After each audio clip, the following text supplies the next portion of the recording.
Hey guys, it's Kate Journey, and I am back with yet another chapter, chapter 2 in Books and Ghosts and Pixies on Toast. As before, two caveats. Calliope, I know would be pronounced Calliope here in the United States, but she is from Greece, so it's Calliope. I think that's the last time I'm going to say that. And Arel, his name is very difficult for me to pronounce. I don't think I'm pronouncing it right, but I'm slightly better at it in this chapter. Anyway, yeah, I hope you guys enjoy, and let's get right into chapter 2. Chapter 2, Vlada. Leon left, taking his redundant notes and his smiles with him. They hadn't discovered anything further, but now his scent was all over her house, and Zmai was irritated. She closed the door behind him and locked it. If someone came knocking, she'd reopen the shop, but right now, she needed a minute.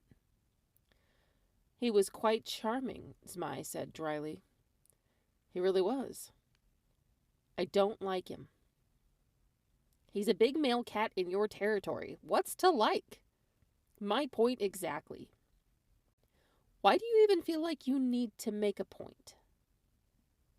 Your heart still hasn't slowed down, and we both know it's not just because you were startled.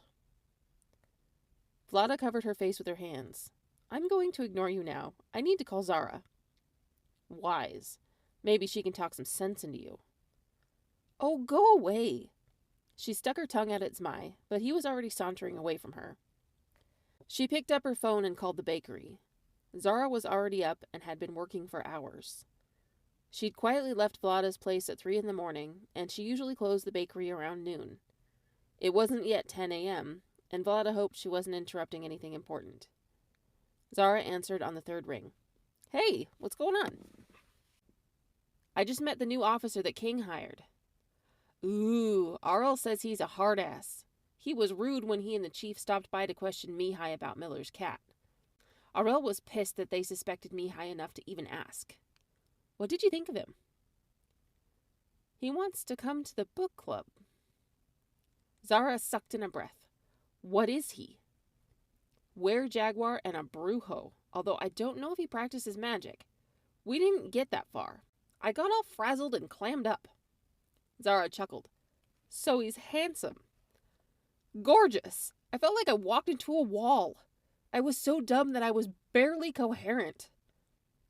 I used to feel that way when I was around Calliope, Zara sighed. I still think you should tell her. The girl is straighter than her tree. I don't need to be told no to know that it isn't going to happen. I'd rather keep my friend. You'll never know until you try. I don't want her to think we've been friends under false pretenses. We are friends. That's all, and that's good enough. Vlada sighed and changed the subject. Anyway, he looked all around my house, which was essentially useless. Zmai found the cat, and it's not like they can take his statement as evidence, and there's nothing else here to find. I hope they figure out who is doing this, because it's getting a little creepy. It's worse than creepy, Vlada said, her stomach turning. They targeted my house on purpose, and I don't know why. Do you think it could have anything to do with our book club? I have no idea. Maybe you should ask Arel if his brothers want to keep an eye on your house for a while. Hell no. The last thing I need is a bunch of randy, handsome Dampier boys strutting around my house, irritating Zmai. You're right, and that would likely make our new brujo friend lose interest. Shut up, Vlada groaned. This isn't happening. I'm happy with just Zmai. The last time I had a partner, he turned out to be a controlling creep. Maybe what you need are jaguar purrs instead of fairy nonsense, Zara teased. Vlada snorted. Jaguars don't purr. And, fairy nonsense aside, my ex was a train wreck. It took me a long time to feel like myself again. I'm not interested. Sure, Zara laughed and then hung up. I'm not interested, Vlada repeated to herself quietly. Then why are you still repeating yourself? Vlada ignored Zmai and banged her head on the table lightly. Today was already too much. She wanted to go back to bed and take a nap. Zmai. Zmai was irritated with Vlada for lying to herself about her obvious attraction to the were-jaguar. At the very least, she could be honest about it. He had better things to do than worry about her love life, though. He wanted to talk to the crows about the dead cat. He walked out into the morning air. The sunlight hadn't burned off the mist, but at least it wasn't raining today.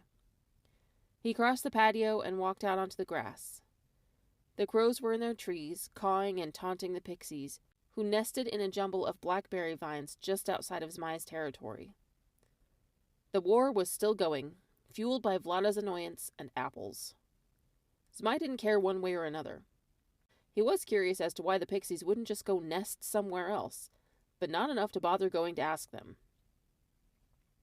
When he reached the bottom of the tree, where the queen crow roosted, he sat back on his haunches and looked upward. "What do you need, Earth Dweller?" The matriarch turned her head sideways and studied him with one black eye.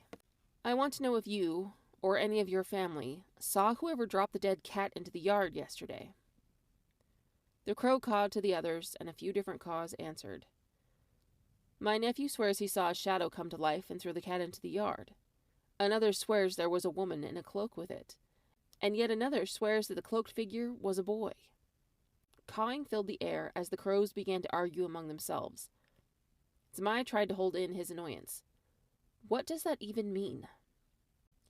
It means that no one saw anything clearly, but there was someone out there, perhaps two of the two-legged. Thank you. Our enemies might have seen more clearly. The pixies? The crow looked at him, over at the pixie nest, and then back at him before ignoring him entirely. Zmai swallowed his irritation. The last thing he wanted to do was go ask the pixies if they'd seen anything. Vlada had made herself clear. They were pests, and they didn't belong in her yard.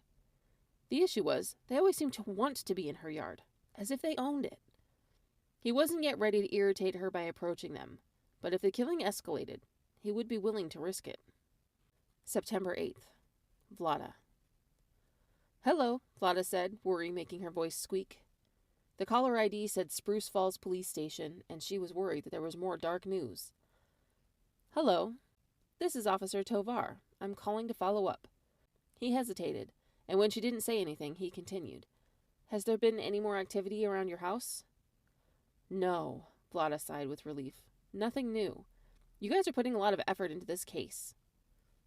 "There's not much else going on around town, and, well, I might be ridiculous, but animal killings really make me mad."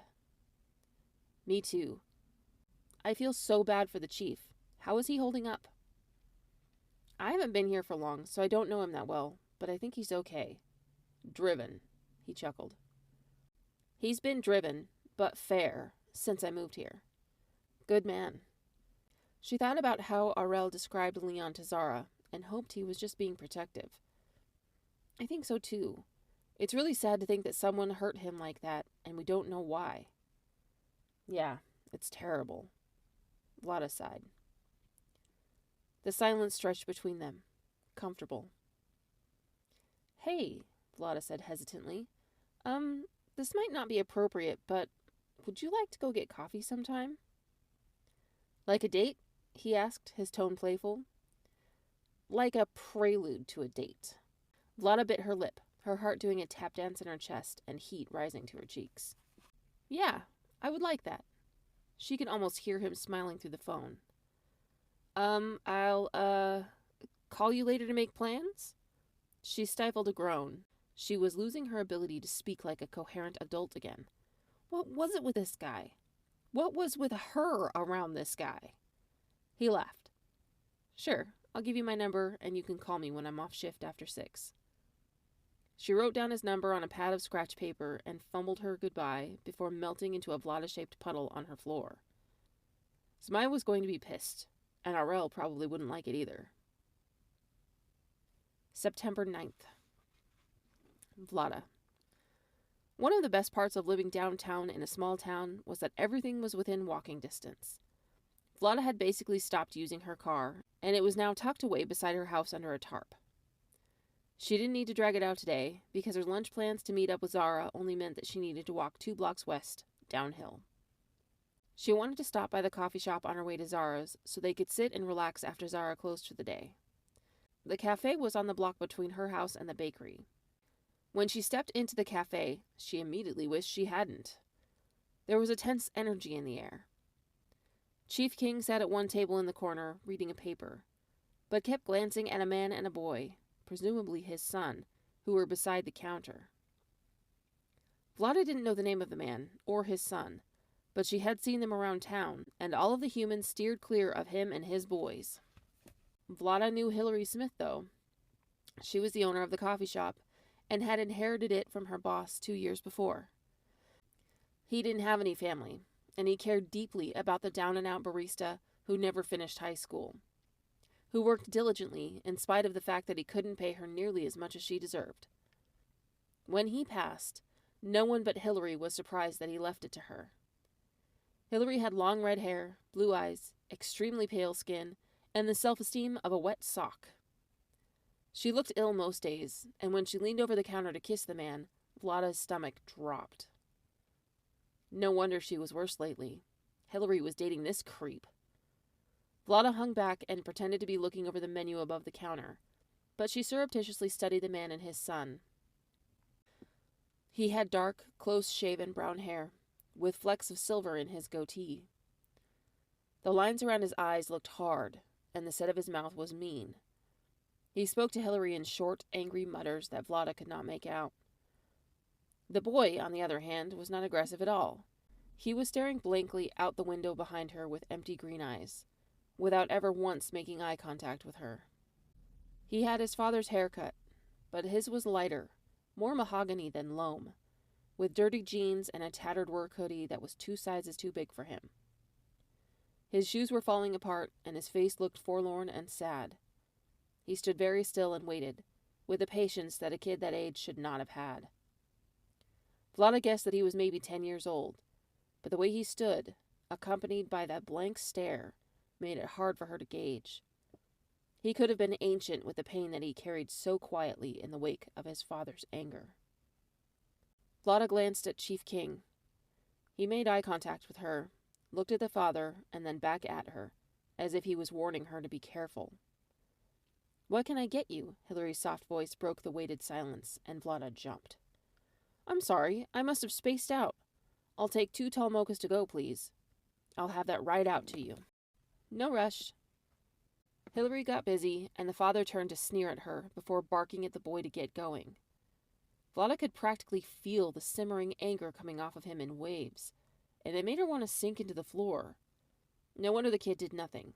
It was safer to disappear. When they were gone, Vlada turned and approached the chief. Who was that? His name is Alan Vale. The boy is his younger son, Cody, and he has an older one named Bryce. How old is Cody? 13, King sighed and gestured for her to sit with him. He looked like he was 10. That's because Alan is a snake, and he hurts those boys, but not in any way that we've been able to prove so far. But you've been trying? The chief nodded. Ever since the boy's mother got carted off to prison for stealing cars and dealing heroin.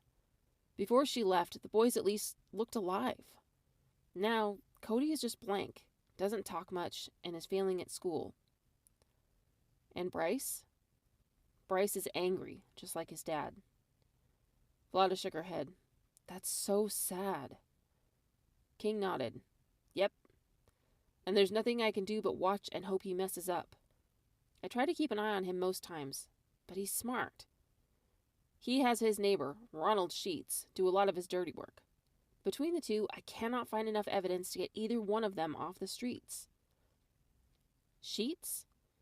Isn't that whose cat was in my yard? Yep. Do you think he and his boys are connected to the animal killings? The chief shrugged. You know I can't answer that. Vlada nodded, his lack of a firm denial telling her everything she needed to know.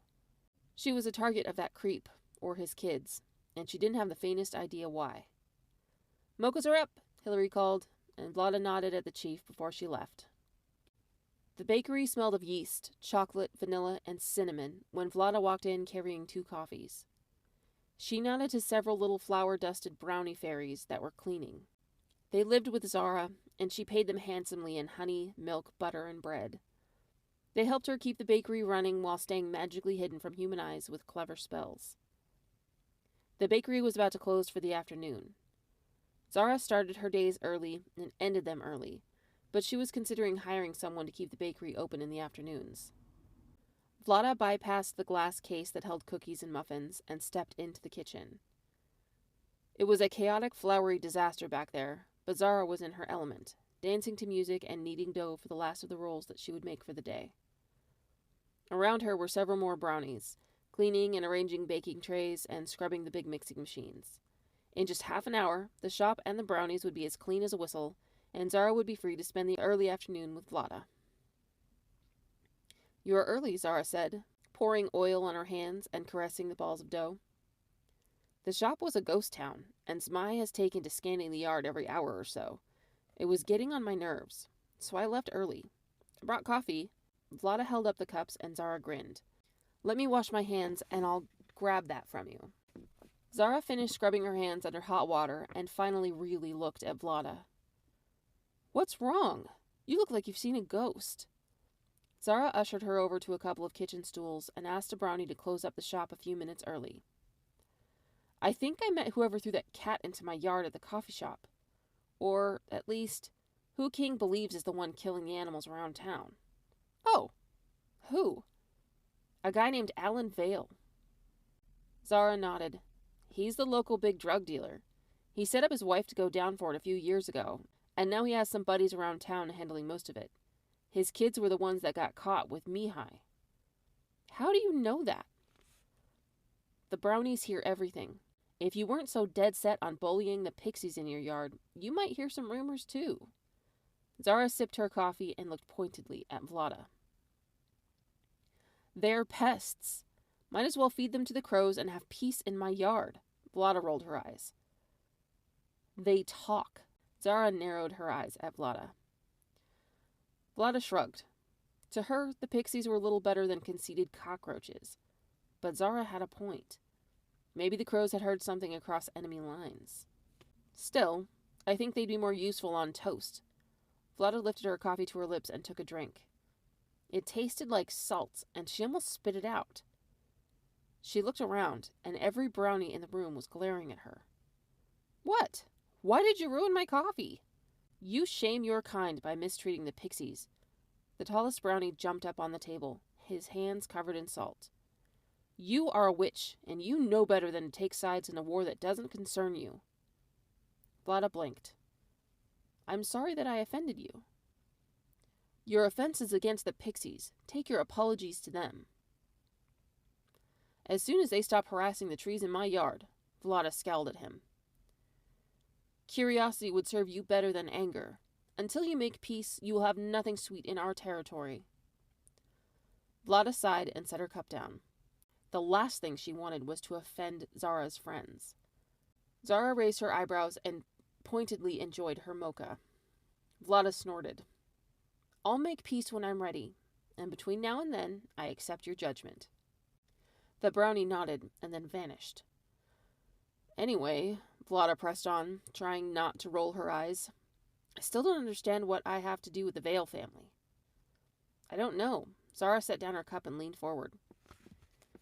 "His older son is a menace at the high school. He's the one who does the graffiti around town, and Arel blames him for Mihai acting out. Those three, Mihai and the Vale boys, have been thick as thieves for years. Bryce has talent, but he's too angry to do anything about it. I could see him killing the principal's cat, but Mihai would defend him into the ground. Alan wouldn't stand up for those boys if he paid him, so I'm sure it wasn't him. At least, not that time." "And the younger son?" "Rumor is that he's mute. He stopped talking when his mom left, and he struggled to talk before then.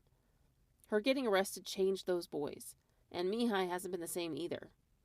It's probably safer for Cody to not speak, so Alan and Bryce don't think he'd rat them out.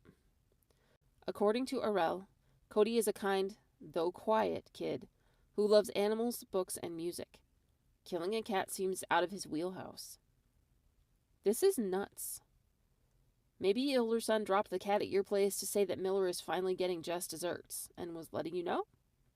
The whole town knows you two have been butting heads since you moved here." "Wrong cat," Vlada snorted. "I might dislike the guy, but I didn't want his cat killed. I wanted him to stop banning books. Kids need to read those books. It's important for them to be able to think critically as adults. Zara held up her hand. You don't need to lecture me about it again. I agree with you. Maybe Bryce does too. Do you think he might have been one of the kids who grabbed a book from me when I was boycotting outside the high school? Zara shrugged. Maybe. He's angry, not illiterate. Vlada tapped the side of her tainted coffee cup. So, I asked Leon out for coffee. Zara tossed her head back and laughed. I knew it! Zmai's nerves itched. Vlada left the safety of their territory, and he could feel the unnecessary risk along his spine, especially after the cat incident. She should be here, where he could watch over her. The doors were locked, and she didn't need his permission to leave, but it still irritated him that he didn't know where she was, or what she was doing. He didn't like that his favorite human was somewhere, with only her barely used magic and a purse with a couple of cheesy romance novels in it, to defend her. He'd paced and paced until he finally had enough and left the house to follow her.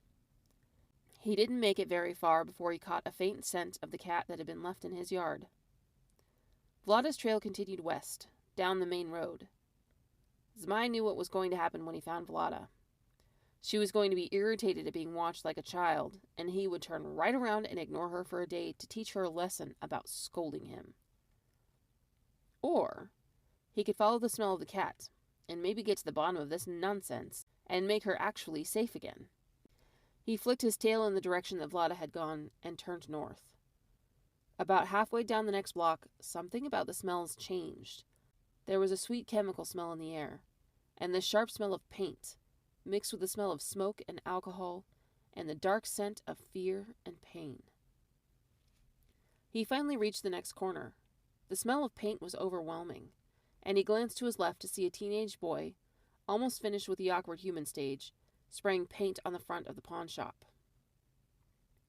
He had dark mahogany hair and stormy gray eyes. The shop must have been closed, or maybe they didn't care that the boy was defacing their building. The longer Zmai watched, the more he realized that the boy wasn't defacing anything. The painting wasn't quite a masterpiece, but he definitely had the potential for greatness. Another rattle of the spray cans, and the boy looked over to see him watching. Shh, the boy said playfully, his gray eyes crinkled in a half-sarcastic, half-sad sneer. Don't tell anyone I'm here. Zmai didn't respond. The likelihood that the boy had dragon blood in him was so ridiculous, he didn't even consider trying to speak to him. Even among witches, the gift of talking to animals was incredibly rare, and only given to special bloodlines. This boy was likely thinking that Zmai was a normal cat, instead of a witch's companion. The boy returned to his work, but Zmai didn't move. After a few more moments, and a fourth can opened, the boy finally looked at him again. Look, man, I know you don't understand, but there's someone killing animals in town. Go home. The boy shooed at him, but Zmai didn't move. The boy shook his head, but finished his painting. When he was done, Zmai stepped closer and looked at the final result. It was a gorgeous skull, with jasmine flowers around it. The boy packed up the cans in a duffel bag at his feet, and then looked at Zmai again. What do you think? It's a little dark, but my mom loves jasmine flowers, and her brother owns the shop. Zmai sat and looked up, and the boy reached out and scratched his head. Zmai allowed it for a moment, and then pulled away. You're a funny cat. Go home, okay? The boy's earlier meanness was gone, and he just looked sad and worried. He stood and hoisted the bag onto his back, and then crossed the street, in the same direction that the smell of the dead cat came from. From out of the side street, another boy joined him. The second boy had the kind of statuesque beauty that humans killed for. He brushed wavy black hair away from icy blue eyes, and glanced at Zmai with shocked recognition. He nodded to Zmai, and gave him a half-smile that was all too familiar. This boy was Aurel's youngest brother, slumming it on the poor side of town, as if his parents couldn't afford to buy the whole town and everything in it. Vlada. Walking back to her house from Zara's bakery was an uphill battle, literally. Her house was the last on the street, at the top of the hill, facing the main street. It gave her house a fantastic view, and her shop was visible all the way through the main drag. The incline wasn't steep, and she thought, when she moved to town, that the walk would help her slim down her legs. If anything, they'd gotten firmer, as if the goddess herself blessed those strong thighs with girth and abundance. Vlada sighed and stopped, waiting at an intersection, and then groaned as a familiar yapping began to her left. Mrs. Devon, the town zealot, was approaching her from the run-down section of town. She smelled of piss and dog hair and that certain musk that comes from old, rancid floral perfume. Vlada could practically feel Mrs. Devon's outrage from here. The dogs grew closer, and yet the light didn't change. Before she could escape, she felt a dog nip at her leg. "Heathen," Mrs. Devon hissed. "Ma'am, I have told you before, if you dogs continue to bite me, I will press charges. You are responsible for them. Control your animals." "They are protecting me from a whore of Satan, witch." Vlada couldn't exactly argue, because she was a witch, but Satan had nothing to do with it. The last time she'd said that to Mrs. Devon, the woman had actually spit at her. In front of Chief King, no less. Vlada deeply regretted that she hadn't pressed charges. "If you're so worried about me screwing Satan, then perhaps you don't want my tainted flesh on the tongues that they lick you with. Just saying." Mrs. Devon sniffed and then pulled her dogs away from Vlada and turned the corner. The yapping continued, but the light changed, and Vlada rolled her eyes before crossing the street and climbing. She loved dogs. She loved animals. She hated that those dogs were so twisted by Mrs. Devon's hate that they were aggressive out of fear. Mrs. Devon guaranteed, with her own fear and negligence, that, if she died tomorrow, those yapping rodents would follow her shortly thereafter, because no one could safely take them in. September 10th. Vlada. Vlada's phone rang, and she grimaced guiltily when she saw it was Aurel calling. She picked up on the third ring. "Hello?" "Hey, Vlada. Zara told me you were going on a date with a new deputy," Aurel said, his voice dry. Yes, yeah. Is that a problem?" Aurel sighed. "I mean, as long as he's nice to you, no. But if he's mean to you, I expect you to curse him with some very painful warts in some very interesting places." Vlada laughed. "Sure, I can do that." "Good. Actually, I called to see if you can ask him about something for me." "What's that?" "Mihai overheard that one of the school counselors has gone missing. Apparently, one of the other teacher carpools with her. They live out in Everson, and when she went to pick her up this morning, her house was empty. The doors were open and she was just gone." Aurel hesitated. She was saying that there was a pool of stinky water in the middle of her floor, and she hoped the counselor was dealing with a plumber, but no one could get a hold of her. "I can ask, but I can't guarantee he'll know anything about it." She was Mihai's favorite counselor. She helped both him and Bryce a lot in the first year after Bryce's mother. Aurel's voice trailed off. "How is Mihai?" Vlada asked gently. "He's okay. He just got out of being grounded. My dad wanted to go for a full year, but Mom and I talked him down. Mihai doesn't mean any harm. He's just angry at a system that failed his friends. Which I get." "Yeah, I do too. If Leon tells me anything, I'll pass it along." "Thanks. Anytime." When she walked into the coffee shop, Hillary was just leaving, and the evening barista was taking over. Vlada nodded to her, telling herself not to stop her and demand answers about Alan and his sons, and then jumped when a hand reached out and touched her arm. "It's just me," Leon said, smiling at her. "Sorry, I didn't mean to startle you. I got us a table over here." He pointed to a booth in the far corner of the shop, where they might have a little privacy. I got you an Earl Grey tea, since you had a bunch of boxes of it in your kitchen. If you don't want it, I'll drink it." Vlada could feel a smile spreading across her face. "Thank you. That is exactly what I was going to get." Leon grinned and held his hand out, gesturing for her to join him at the booth. They sat awkwardly and sipped their drinks. "So, you're new to town?" Vlada asked, desperate for something to talk about. "Yeah, I was working in Seattle and decided I wanted a change. I saw the job posting here and jumped." "I haven't lived in a big city in years. Is it still as noisy as I remember?" Probably worse. So you decided a small town was where it was at? I wanted to be able to shift and run without accidentally getting myself hunted. There is a whole underground city under Seattle that I ran in a bit, but there's always a vagrant or two lurking about down there, and it never felt as good as running in the woods. So you can control your shifts? Yes. Blessed, not cursed. I've got to admit, I've never met a jaguar shifter before. There's a legend about us descending from an Aztec god. Leon shifted in his seat and took a drink, watching her. Vlada's breath caught for a second, and she swore she could see the glint of glowing green from his eyes. It's probably true, she said softly, and then shook her head. I'm handsome enough, Leon laughed, and Vlada blushed as she looked down at her hands. What the heck was with this guy? He could charm the pants off of an angry nun. You're shy tonight, he said, sounding a bit concerned. I'm not sure this is the best idea. I've had a lot of trouble with relationships before, and frankly, when someone is as charming as you, they're usually an asshole. Leon laughed. I suppose that's true. We can all be assholes sometimes, though. Vlada remembered her demanding to know what he was the instant he knocked on her door, and nodded.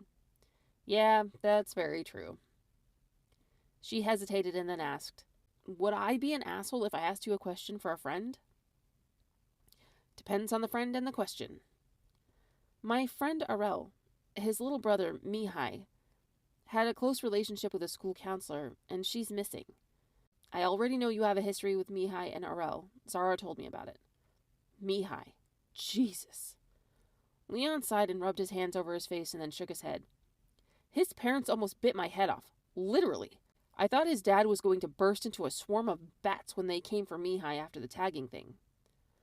They're intense. If that's what you want to call it. Look, I don't know anything about her. She lives in Everson, which is out of my jurisdiction. So, no news is good news, right?